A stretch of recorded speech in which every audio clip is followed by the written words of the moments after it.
Hello buddies, welcome to our channel. Today's special recipe Dondakaya kobbari fry. ఈ దొండకాయ కొబ్బరి fry rice with కర్రీకి side డిష్గా చాలా బాగుంటుంది. మేము చెప్పే పద్ధతిలో ట్రై చేశారంటే అప్రిసియేషన్ గ్యారంటీ. అంత బాగుంటుందన్నమాట. ఇక రెసిపీలోకి వెళ్ళిపోదాం. అంతకన్నా ముందు మరిన్ని ఇంట్రెస్టింగ్ వీడియోస్ కోసం అమ్మ నేను ఓటీవీ యూట్యూబ్ ఛానల్ని సబ్స్క్రైబ్ చేసి బెల్ ఐకాన్ క్లిక్ చేసి ఆల్ పైన ట్యాప్ ఇవ్వండి. స్టవ్ వెలిగించి బాణలి పెట్టుకొని 4 స్పూన్లు ఆయిల్ యాడ్ చేసుకుని అర స్పూన్ ఆవాలు, అర స్పూన్ మినపప్పు, అర స్పూన్ జీలకర్ర వేసుకొని ఆవాలు చిట్లే వరకు ఉంచి 250 గ్రాములు దొండకాయలు బాగా కడిగి కట్ చేసుకున్నవి అందులో వేసుకొని 2 నిమిషాల పాటు వేపుకొని అర స్పూన్ పసుపు, తగినంత ఉప్పు వేసుకొని మరో నిమిషం పాటు వేపుకొని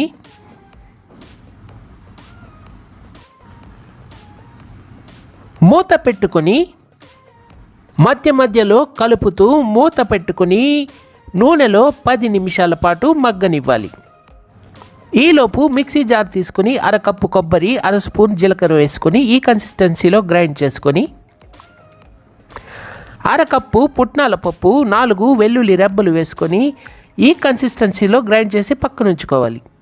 10 నిమిషాలు మగ్గిన తర్వాత మూత తీసుకొని 1 స్పూన్ మిరప్పొడి వేసుకొని 2 నిమిషాల పాటు వేపుకొని గ్రైండ్ చేసి పక్కన ఉంచుకున్న కొబ్బరి, పుట్నాల పొడి వేసుకొని 1 రెమ్మ కరివేపాకు చల్లుకొని 1 నిమిషం పాటు బాగా కలిపి స్టవ్ ఆఫ్ చేయాలి.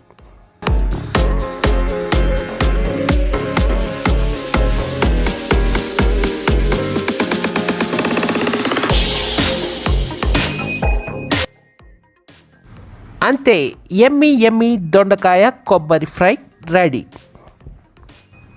ఇలా ఒకసారి మీరు ట్రై చేసి చూడండి, దొండకాయతో లవ్లో పడిపోతారు. నచ్చిందా? మరెందుకు ఆలస్యం, ఒకసారి ట్రై చేయండి. ఎలా వచ్చిందో మాకు కామెంట్ చేయండి.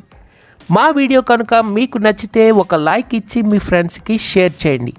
డోంట్ ఫర్గెట్ టు సబ్స్క్రైబ్ అమ్మ నేను OTV YouTube channel. Thank you for watching. Tata.